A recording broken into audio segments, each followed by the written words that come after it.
Welcome to the Generous Business Owner Podcast, where business owners gain inspiration and encouragement to live a legacy, not just leave one. And now your hosts, Jeff Thomas, Alan Barnhart, and Jeff Rutt.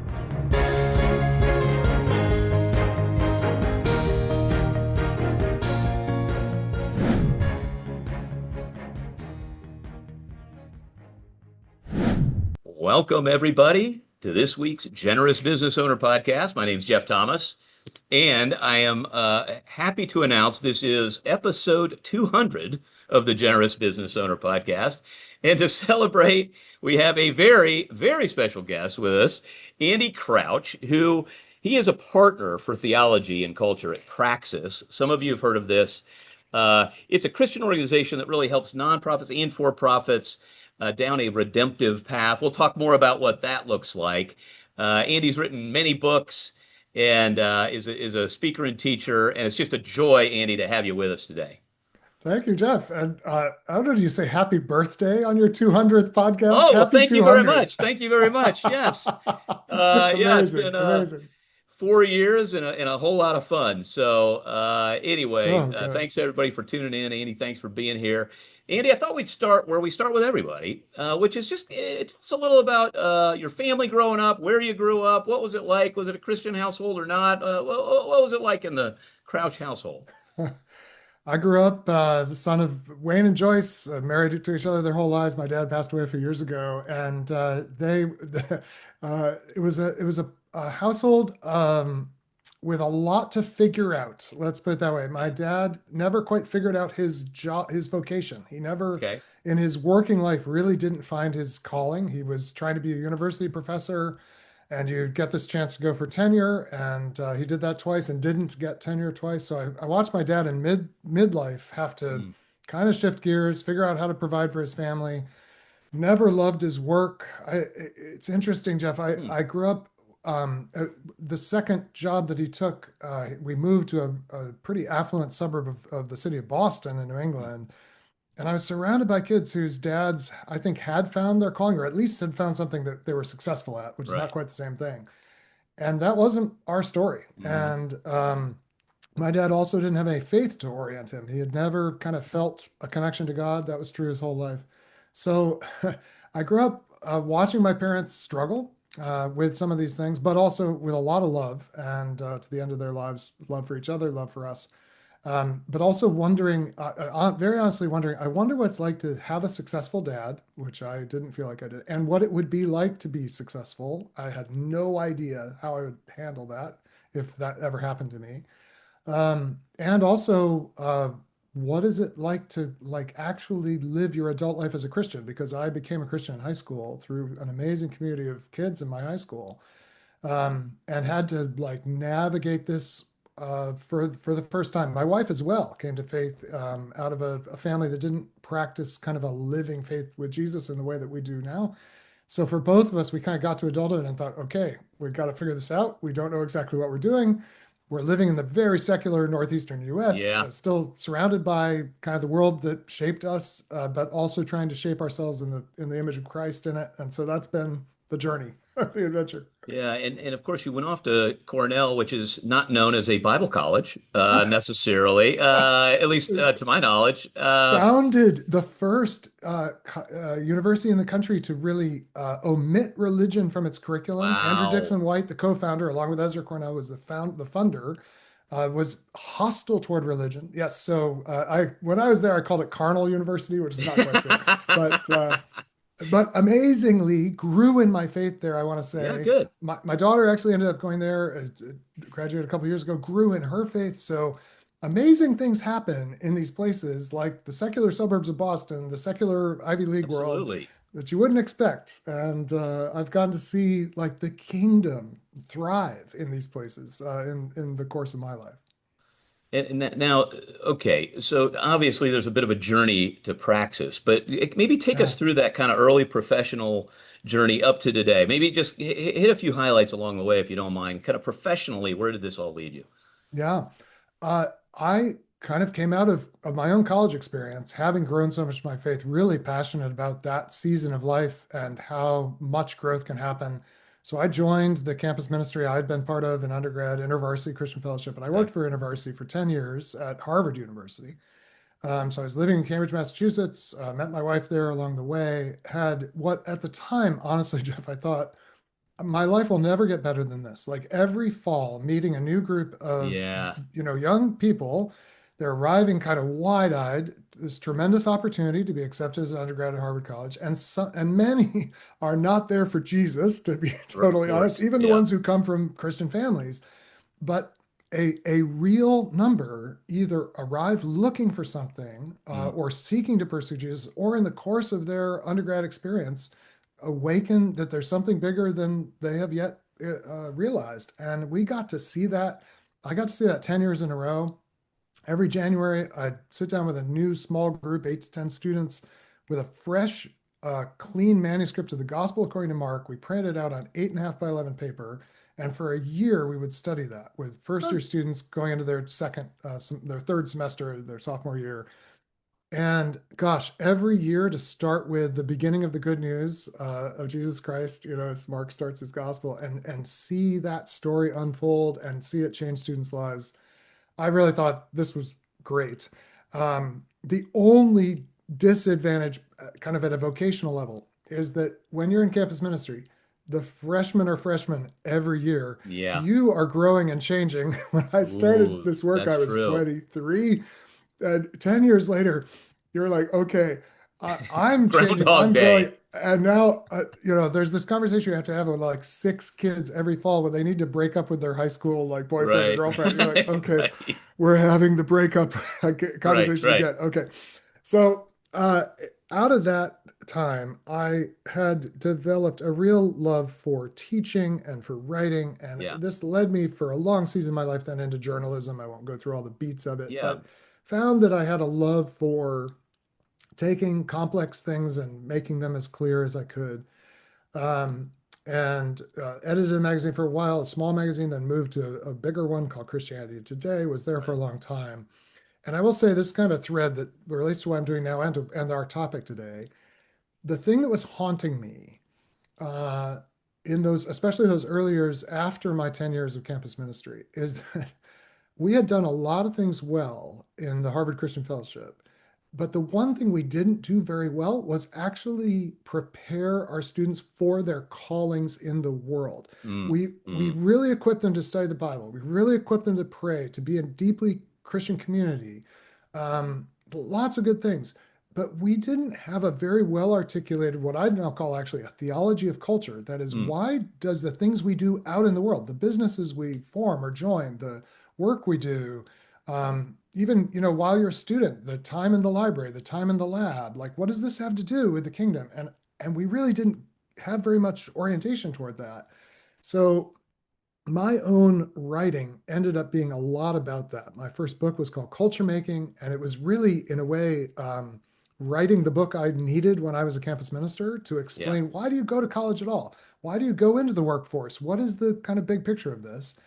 Out of that, did some writing on kind of topics that emerge from that, like power. How do we handle power once we Yeah. acquire it? All my students were going on to positions of power one way or another. They were all going, you arrive at Harvard, whatever your background, and the students are from very diverse backgrounds.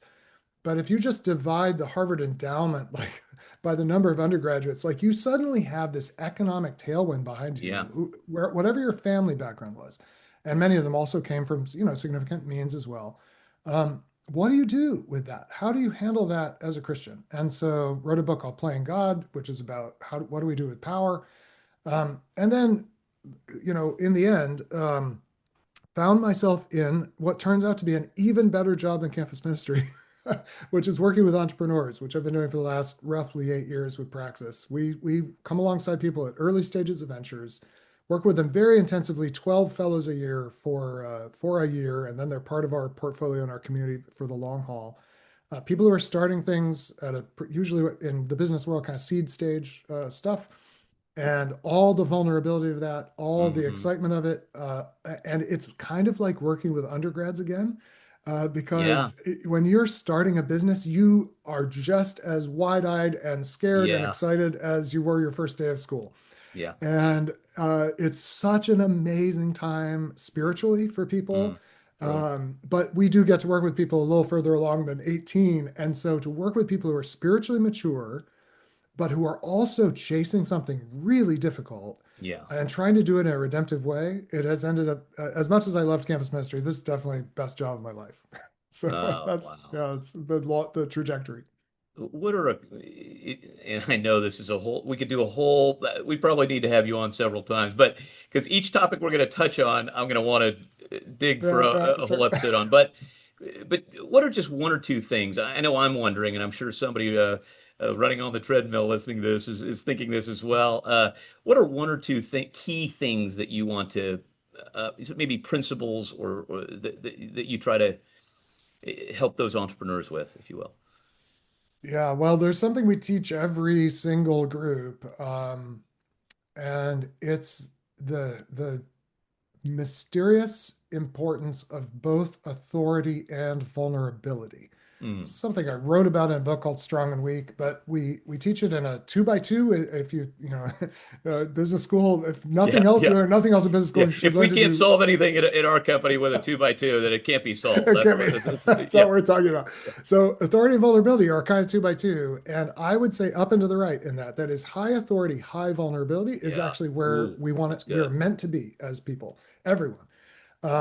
And entrepreneurship is intrinsically, so I define authority as capacity for meaningful action. It's that you can actually make a difference in the world. And vulnerability is exposure to meaningful risk. Something's really at stake that you could lose. And the temptation in life is to especially minimize vulnerability.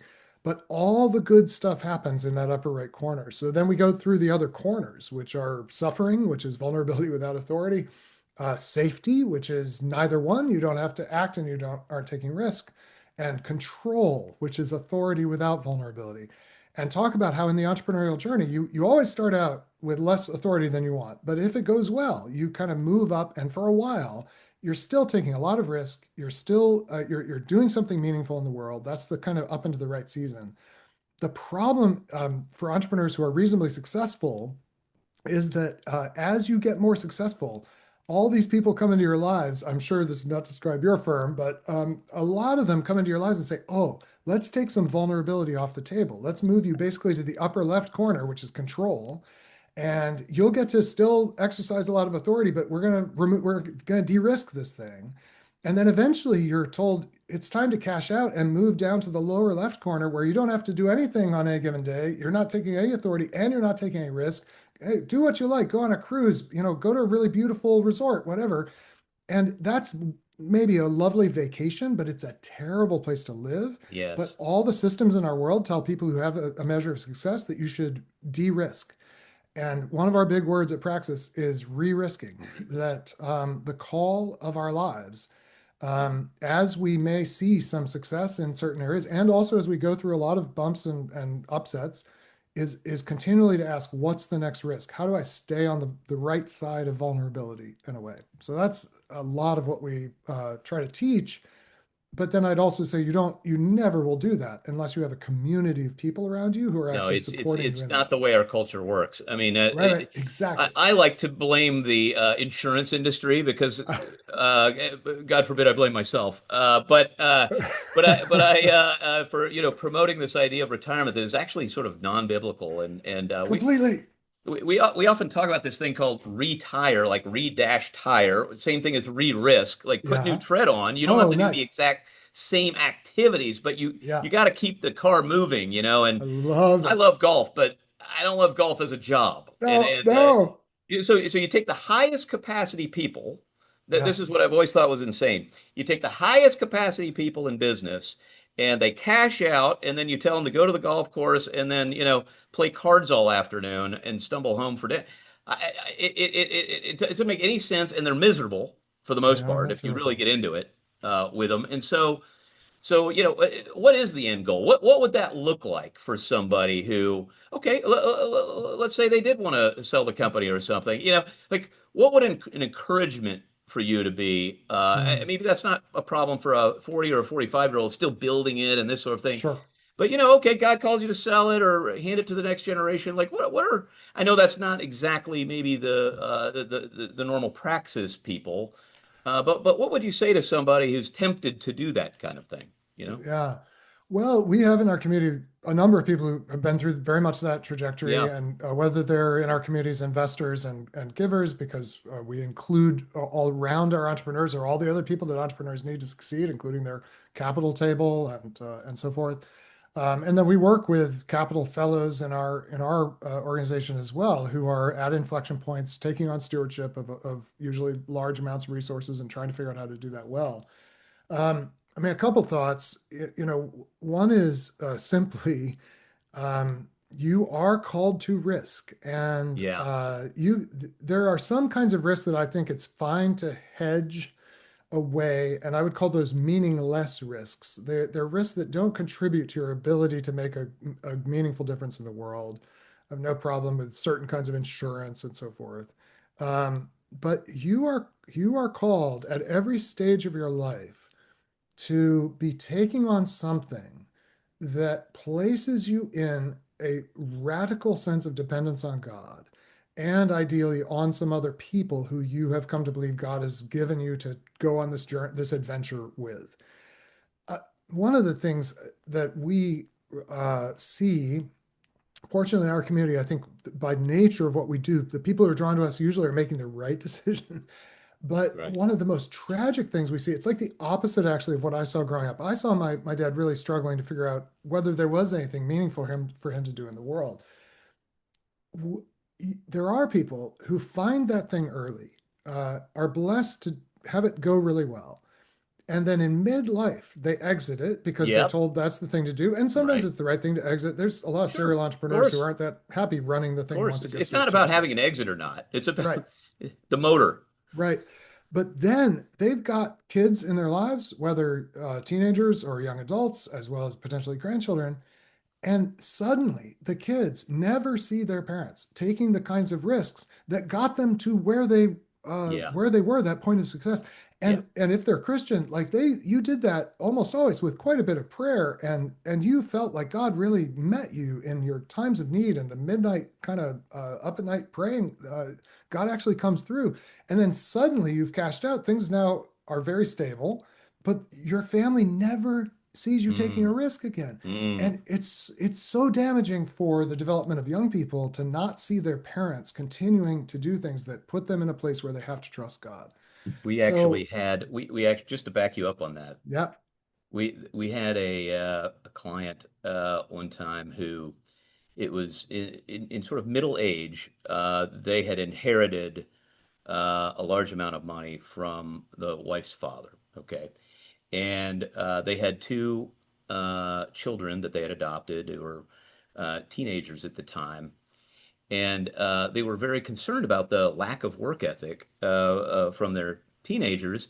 sure. And they had a conversation one night, and they realized that they had both quit their jobs when they had inherited this money, and the kids had never seen them leave the house to go to work, Yeah, yeah, and yet they're, yeah. you know what I mean? I And I wonder thought, oh, why our that's kids are not wanting to go to I school. hadn't thought of it either, to be honest with you, because we just have these little meetings, and but Wow. anyway, so I think there's I Yeah. love that idea, not about just for yourself, No. because I think God made us as workers, product to be productive and work the No. garden. He didn't Yeah. Fruitfulness. not Yeah. to sit around. And of course, you've got the whole thing about the rich fool, right? Building bigger barns. Like he's like, Yeah. don't do that. Okay, not for that purpose. But I hadn't thought about it also about the testimony to your and discipleship of other people around you, especially your Yeah. family, Yeah. to see you Yeah. pursue something and to talk about that. Uh, Yeah. yeah, please continue in that vein. That's really good. Well, the beautiful thing that we then see is people, after a season of discernment, you don't necessarily have the exit and immediately know what's next. In fact, I think it's wise to take a certain amount of time. But we see people then place some, maybe one word I would use is fairly concentrated bets. I think Mm. uh, modern portfolio theory, all your financial advisors will have been trained in it, says the efficient frontier is always maximally diversified. Right. And there's no doubt, like if you're talking about just sheer like risk or reward ratios, that's mathematically, it's like a mathematical axiom. But the way of the kingdom is almost the opposite. I mean, when Yeah. God decides to intervene in history, there's two major interventions. One is in Genesis 12, and the other you might say is in Luke 2. And Genesis 12 is after Babel and things really are not going very well. God's like, I am going to choose a man and wife, Abram and Sarai, those their names at that point. Yeah. I'm going to make them a great nation. He puts it all on this nation that eventually becomes Israel, named after their grandson Jacob. That's crazy. That's like the opposite of modern portfolio theory. Then, of course, in Luke 2, the angel Gabriel is sent to Nazareth to a virgin named Mary. He's like, Mary, you are going to bear the Son of the Most High. Crazy. So I think for those of us who are part of this story, and we think this is the truest story ever told, how is it that our like little interventions in the world should not map onto God's great intervention, which is to take concentrated risk on behalf of something we believe can bear fruit. And so, I mean, we have one guy who came through our Capital Fellowship a few years ago, had I mean, reasonably big exit. I don't know, 100 million personally and more to his investors. So he's sitting with that, and this is not the norm, Jeff, but it Yeah. is so interesting. He really feels called to put it all on one thing. He's going to take a very small amount for his own living, like I don't know what percentage, but not a large percentage, and put everything else on a cause that he's praying through. How could I, both on a business building side and philanthropic side, from multiple angles, but put all my chips kind of on this topic that I've come to really believe in.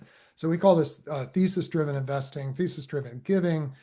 That you really should pray for God to reveal to you, like what are the handful of things you want to concentrate your attention on, your care on, your relational energy on, and make very unreasonable non-modern portfolio theory type bets on those things. It is realistically how you got to the moment you have of being able to make these decisions. You've made big you've put a lot on the table for one topic already.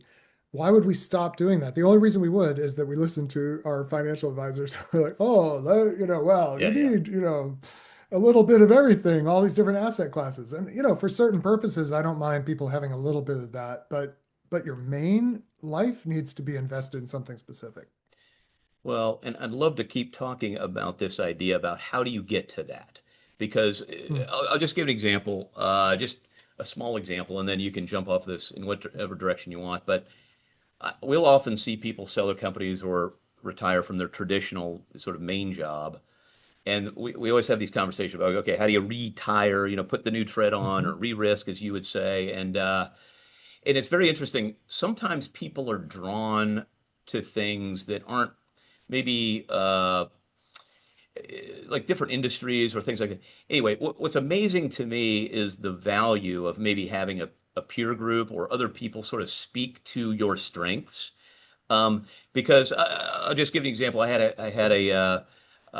had another guy who, if you wanted to make a particular piece of steel and form it in a certain way, he knows the five fabs on the Wow. planet Yeah. that can do Sure. that, and people will Wow. happily pay him $1 million to figure that out. Okay, Uh, quickly. uh, Uh, but yeah, he wanted to switch industries and do something he knew nothing about that he had no uh, value. Okay, and I yeah. was always like, but remember, there's a thing. You don't have to be the guy doing it on a Right. as a CEO of a Right. large That's company right. to okay, but there's this tendency to maybe do something completely, and I think maybe we can use those skills, and I've just watched it with myself and with others through halftime, other coaching programs that kind of uncover a skill set that we can have that can help others in that new season. And so how do you get to Yeah. those things on a nonprofit side and on a Mm, maybe a discipleship of other entrepreneurs, or how do you think about finding that lane and the mm. difficulty that we might have of identifying it for ourselves?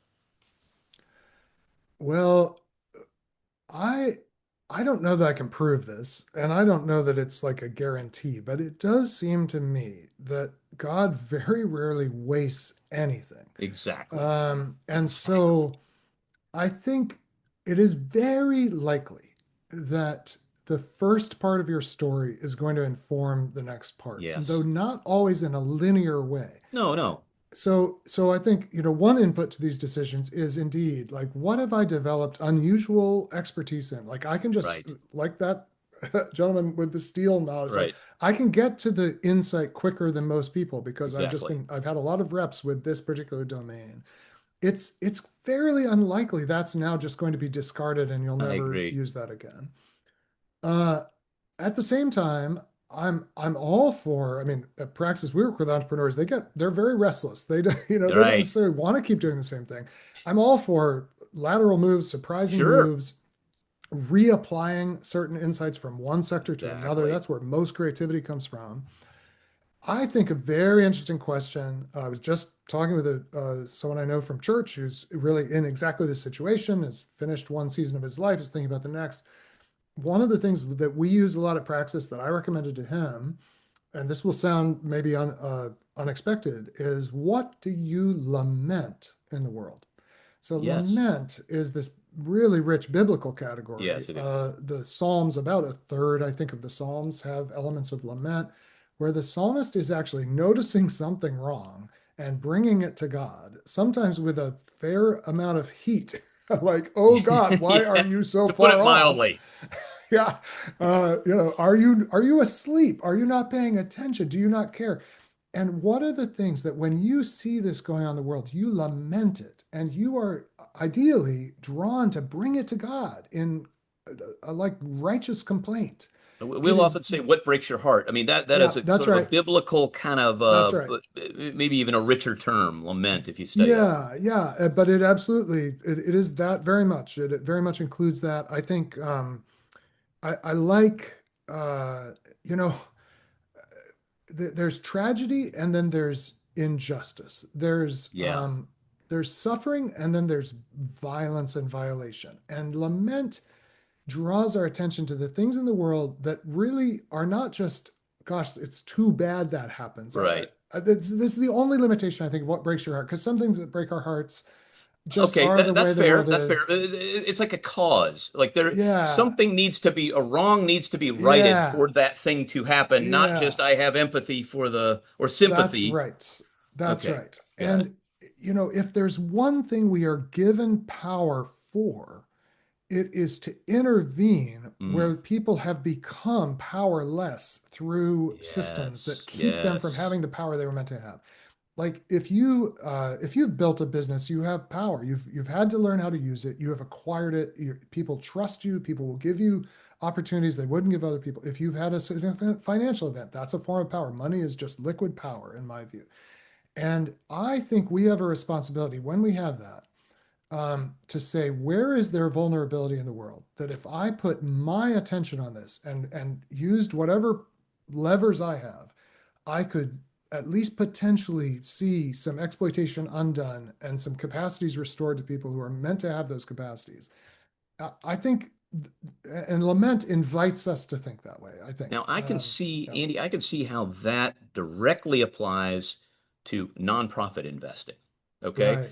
I see uh, slavery in certain parts of the world, Sure. and if we can, IJM or other people, we can lobby Right. through a legal system to change laws and change a thing Mhm. to free those people. I can see that.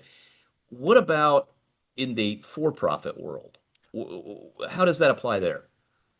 I think very often the most neglected pathways to intervention in these things are actually for-profit pathways. That is, creating a new value chain that doesn't depend on exploitation, but is still financially viable at every stage.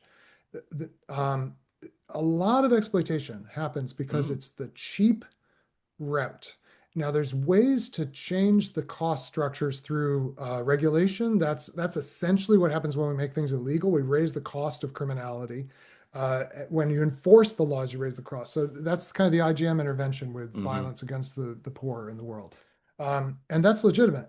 but then there's the question, okay, well, how can we build businesses that actually use the labor of, let's say, large, low-skilled populations that are vulnerable to trafficking? Hmm. What value chains Uh-huh. could we build that Yeah. would actually give those people something to do? I mean, Yeah. there's a really tragic thing in the trafficking world of especially young women who are trafficked into prostitution and so forth and get rescued by what Western not NGOs, go home, there's nothing for them to do. And then they go back to the city, and that's what they can do. So these are economic kind of Okay. chains that business is good at its best, is good at finding how to kind of connect value from in one place to another. So interestingly, I mentioned this guy's putting all of his 100 million on one thing. It actually is related to things that I don't want to say too much about it because I'm not sure it was Yeah, sort yeah, of yeah. shared in confidence with me and it's at an early stage. But he's looking at some things that normally would be done totally through kind of regulatory intervention. But what he's putting most of his own capital into is for-profit solutions that will disrupt kind of the current pathways. So I think there's now, you can, every person will discern differently. Like, do I use a market solution for this or not? But there are so many things that need market solutions alongside the well-intentioned nonprofit solutions, or the well-intentioned nonprofit things don't actually work. So I just think huge scope for-profit responses, and just businesses that operate differently and maybe concede some profit they could take and are willing to do that, or are the first. There's another thing, I this may be very familiar to you, but I just recently heard this really helpful idea of first loss capital that's Yeah. actually for-profit structured as for-profit investments, but knowing we're trying to create a new field here, a new domain, a new business line, and we realistically know this could go to zero for us. But if we go first, it actually opens up other capital can come in that once we've de-risked it in a way with our willingness to take the whole loss if we have to. That's not traditional philanthropy. It's also not really traditional business, but it's the kind of thing you can do when you've been given some resources, you don't need them for your own provision. Why not make it first loss capital that could actually, in the long run, deliver a whole new line of business that starts to spin up a flywheel of economic activity. Yeah. I just love that. And of course, I'm kind of an optimist by nature. Probably most of the people listening to this are, if they're running businesses and or they're part of practice and they have the audacity to believe that Yeah. they have some new idea that can take on Goliath as David. But there's also an enemy, and I think Huh. I've seen you speak, and we'll do a link to in the show notes to a little talk that you've gave on the enemy to this, Yeah. uh, mammon.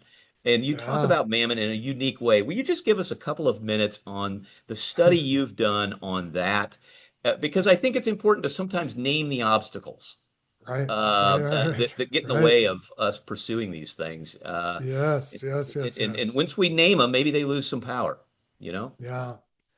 Well, I think a lot of people have heard this word mammon, and but we may not have reflected on why we even know the word. And the reason we know the word is Jesus uses it He did. 2 times in the Gospels. He says you cannot serve God and then in the Gospels are written in the language of Greek, which was kind of it's like English today. Everybody spoke it, so you wrote text that you wanted everyone to be able to read. You wrote in Greek, but here in the Greek text is an Aramaic word, mammon, that Jesus used. And the question is, why in the world don't they translate it to money? Because that is sort of roughly what it means. Right, It's an Aramaic word that relates to money. All of Jesus probably spoke in Aramaic his whole life. The right, gospel writers translate everything else. Why don't they translate this word? You cannot right. serve God and money. And a lot of modern English Bibles actually do that. Dude, of course. I have really come to the conviction, and interestingly, the early Christians were pretty much unanimous on this side, that the reason it's not translated is the reason we don't translate other words, which are names. We don't Names, translate like names, proper names. proper names, like Jeff. I don't know what Jeff originally meant in whatever language it's from, but Andrew, I know is from Greek. It means manly, I'm happy to say. But you don't call me manly. Well, crouch means intersection. It's from the English word for kind of intersection. You don't call me Manly Intersection, you call me Andy Crouch, even though, Right. there are some underlying meanings there. We transliterate, that is, we just sort of bring the sounds over into the target language when it's a name of a usually a person, but a being. And I have really become convinced Jesus is not saying that money is the problem. He's saying there is a spiritual force that has a name that is opposed to God that attaches itself to money, Mm. and its name is mammon. And and now, why does spiritual power attach itself to money? Because it's actually strangely, because I've been thinking about this recently, Jeff. I'm going to try an idea out on you that I haven't quite put into words before. I think so. There's this, we don't know a lot about it, but there's this demonic realm that opposes the purposes of God. And it's ultimately, God has made everything that is, and the demonic realm wants to collapse all of that into self-love and loathing of God, and destroy it all. I think the reason that the demonic world generally, and this demon, let's say named Mammon, attaches itself to money is because money is nothing. Mm. Money is a pure concept, Right. increasingly in history. So almost all wealth in the ancient world was coextensive with land. People were wealthy because they Right. had land. And land gave you wealth because it was fruitful. So land is something, okay? Well, then we moved to precious metals first. And so now you're wealthy because you have a store of a metal that's pretty hard to get out of the ground, gold being the most common. Then we moved to coinage, okay, which where the value of the metal is actually not that significant. It's Yeah. just the fiat kind of Yeah. declaration of what it's worth. Then we move, but the coins still have what's called seigniorage value. There's a metal value to them, but now we have currency, which is pieces of paper that have no They're not backed value. by precious metals either, you know? Right, exactly. Yeah. So then we abandoned that. So now it's just, but It's now just paper now. it's It's just not even paper. paper anymore. Yeah. Now it's Now it's digital. digits. I mean, Now yeah, it's just digits. it is literally Yeah. entries in a digital accounting system, and Ones then the and zeros blockchain. that go poof. It's a bunch of zeros, a bunch of zeros. And Right. I think now, by the way, this is obviously what makes money so powerful. Is Yeah. it's so I call it liquid power. As I Liquid said, power. I actually kind of think about the classic economic definition. It's a unit of account, a unit of Value. account, store of value, and medium of exchange, which means it's countable, storable, fungible power. It's power that you can know how much you have, can use it wherever you want. It's unlike other forms of power in that way, but it's also nothing Right. until you devote it to some actual purpose in the world.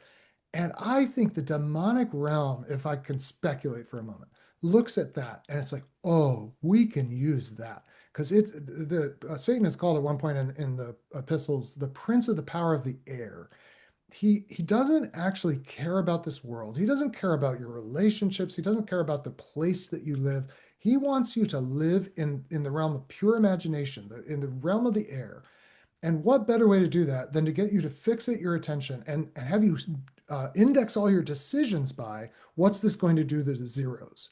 Yeah. I just think from the demon's point of view, this is like one of the greatest things ever invented.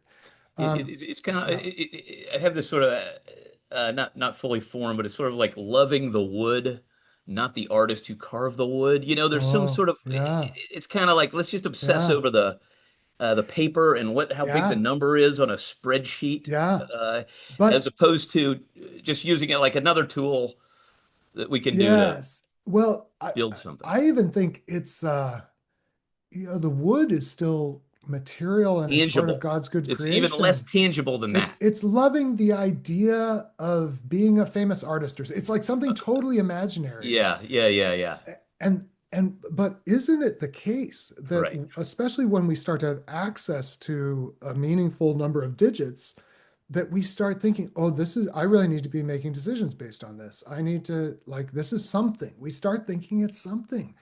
And this is why, by the way, if I can meddle a little bit with maybe, I I think the worst thing to inherit is money.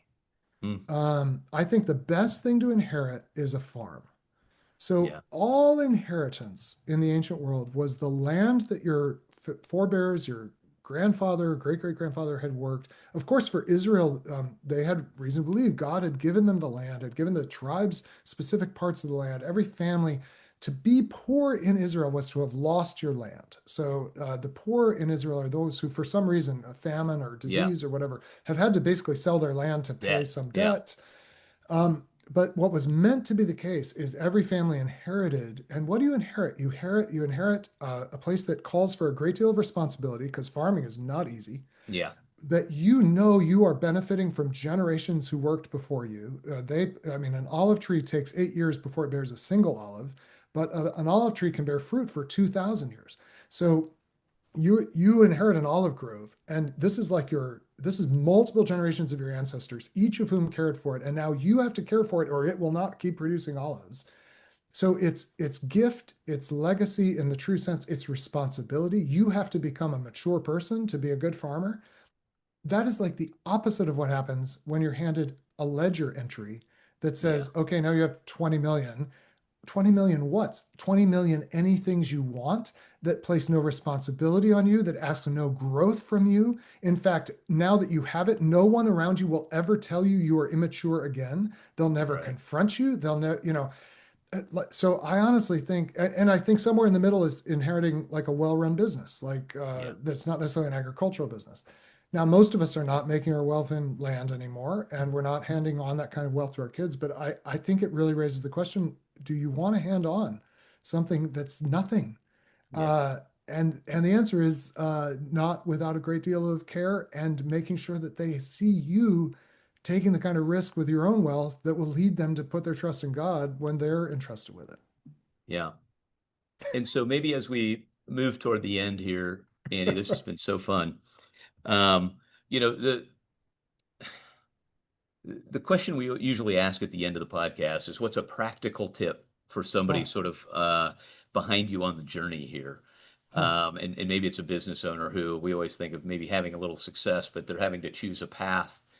yeah, And I think this is a good opportunity, maybe as a segue into that is you were kind of getting to it, and we've talked some about it, but maybe directly hitting it with the mammon. What is the antidote to yeah. that? What is the focal point? If it's not on that, what is it on?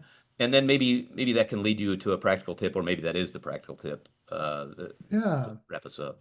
Yeah, well, I'd have two, and these are things that have been really important in my own life. I've not built a big business. I have modest, ordinary wealth, not kind of Yeah, outsized but you're working with these asset. entrepreneurs every day. I mean, this is Yeah, yeah, but I'm with people with a whole range. right. But in my own life and in others that I really respect, two things have been really have dethroned mammon from my life in a really Good. significant way. One was when my wife and I, at a couple moments over the last 10 years, decided to tithe on assets, not on income. So, and to get on order of a net worth of like 1 million, which was our situation, to say, let's actually find a way to give away 10% of that rather than just 10% of what we're making. And Right. I will say, I think generosity. I don't think generosity is the only thing we're meant to do with our money. You're not. You don't just make it to like give it. You make it to spend it in a just way and faithful way, to save it if necessary, to invest it in business as well as to give. But I do think giving is a kind of linchpin because it is a release of control that is Yeah. unlike any other use of money, ideally. Um, and when we decided to actually not just we do a more than 10% tithe on our annual earnings, but to actually take the storehouse and take, in our case, 10, well, first time 10%, then the next time Yeah. was like 16%. That was a real revolution in our own lives. So hmm that level of, and for every person listening, that what radical It's a different generosity number for them, but it's will be it's the different. same idea. Same idea. The other thing I would say is visibility, to have Mm, some visibility to others of how you are using this nothing that's been entrusted to you that's called your net worth or whatever. And so, I mean, I just gave it a round number a moment ago, but I have a group of friends. I'll actually, as it happens, I'll be with them tomorrow. It's 7 guys. We meet together in person once a year. We stay in touch through the year. They're the people who we intend to have outside of our spouses, but in some ways to know even to know us in a way that even our spouses can't, because these are friends who know us kind of from a distance, but who we open up our whole lives to each other, including our financial lives. And they know, and I'll share with them tomorrow, like, here's where we're at financially in real numbers. Right. In my experience, almost no one does that outside of their fiduciaries, like their accountant knows, their lawyer knows maybe. It matters so much to have friends who you trust and can be visible to. I actually think, you could say accountable. That comes next, but the first is just be visible. Make this nothing visible. Yeah. And then talk with them about what you hope comes of the fruit of your life, including the zeros entrusted to you. So yeah, some radical generosity really helps, but I think there's a kind of moment for, I used to say transparency. That's a very strong word, but at least visibility is a very, very freeing thing. How does that feel for Yeah. you? Yeah, I think you were getting to it. Freeing, right? I mean, I, what are some adjectives you'd use to I describe that? well, you know, my wife and I are not interested with kind of outsized, 0.01% wealth. But like everyone, and especially myself, having grown up not knowing what financial even stability would look Yeah. like in a house, that's not our situation at all. We're more than stable, more than provided for. And I think I am just so encouraged at how completely free of the grip of mammon, how little of the whisper of mammon and the compulsions of mammon I feel. Mm. Maybe I'm missing, it's possible to be self-deceived in this stuff, but I would say 10 years ago, I had a lot more anxiety, even though we were doing fine 10 years ago. But after these significant steps of generosity and much more visibility, and many more friends who know our situation and who we've shared, it's freedom would be Yeah. the number one word.